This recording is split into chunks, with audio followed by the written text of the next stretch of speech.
All right, today we're diving into an idea that could completely flip how you think about food. And no, it's not about counting calories or cutting out carbs. We're talking about unlocking better health just by syncing up your meals with, well, the oldest clock there is, the sun. I mean, really think about this for a second. We put so much energy, so much stress into obsessing over what we eat. But what if ancient wisdom is right? What if the bigger piece of the puzzle, the one we've been missing, is actually when we eat? So, if meal timing is so critical, you have to wonder, how did we get so out of whack? Well, it turns out our current eating habits are a pretty recent and, frankly, kind of problematic invention. I like to call this the Great Mealtime Shift. See, for most of human history, it was simple. The sun went down, you had your last meal. But then electricity happened, and then television. Suddenly, our days got artificially longer. Dinner got pushed later and later and later until eating at 8, 9, even 10 p.m. became totally normal. And the result?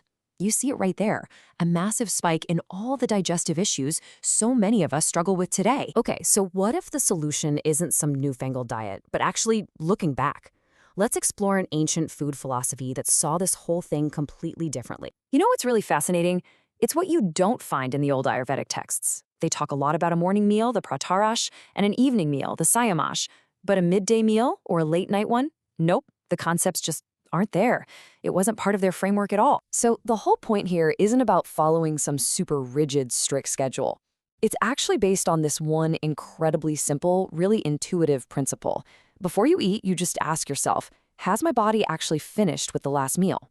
It's all about listening to your body, not just looking at the clock on the wall. But okay, why the big focus on morning and evening? Why just those two meals? Well, the answer is tied to this powerful, natural rhythm that connects your body directly to the sun. In Ayurveda, they have a name for this. It's called Jatharagni. The easiest way to think about it is as your body's internal digestive fire. It's that metabolic energy that your system uses to break down food and turn it into fuel. And just like any fire, right, your Jatharagni needs an energy source. And according to this ancient philosophy, its power is directly, and I mean directly, tied to the sun. And this chart makes it so clear.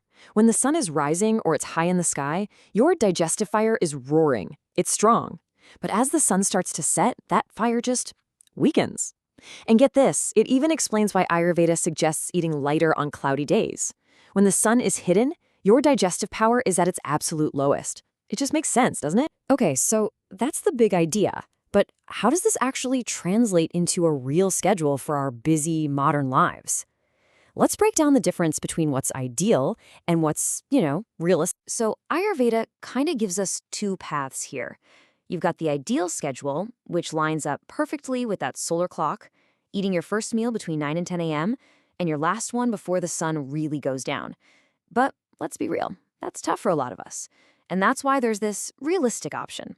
It pushes the times a little bit to fit a more standard workday, but it still honors that core principle of your body's natural rhythm. And here's the science behind why that timing is so important. A meal you eat during the day, when your digestive fire is strong, takes about 8 hours to process. But that exact same meal eaten at night, when your body is trying to rest and your fire is weak, it can take 12 to 14 hours. The goal is really simple.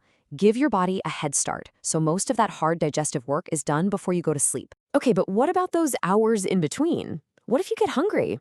That's probably the next question on your mind. So let's talk about snacking. Now, even though that 2-meal-a-day structure is the ideal, Ayurveda is also really, really clear. You should never ignore true hunger. Trying to force it and just suppress that feeling can cause its own set of problems. We're talking body aches, fatigue, even stomach pain.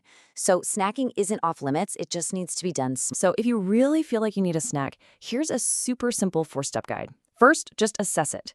Is this real physical hunger, or am I just bored or stressed? Second, time it right. You want to leave at least 3 hours before your next big meal. Third, keep it light. A snack is not a mini meal. And finally, here's the ultimate test.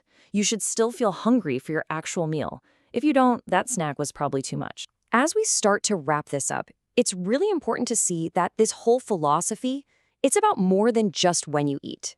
It's about looking at your physical health as the absolute foundation for everything else you want to do in your life. This ancient Sanskrit verse, Shariramadyam Kalu Dharma Sadhanam, it just captures this idea perfectly.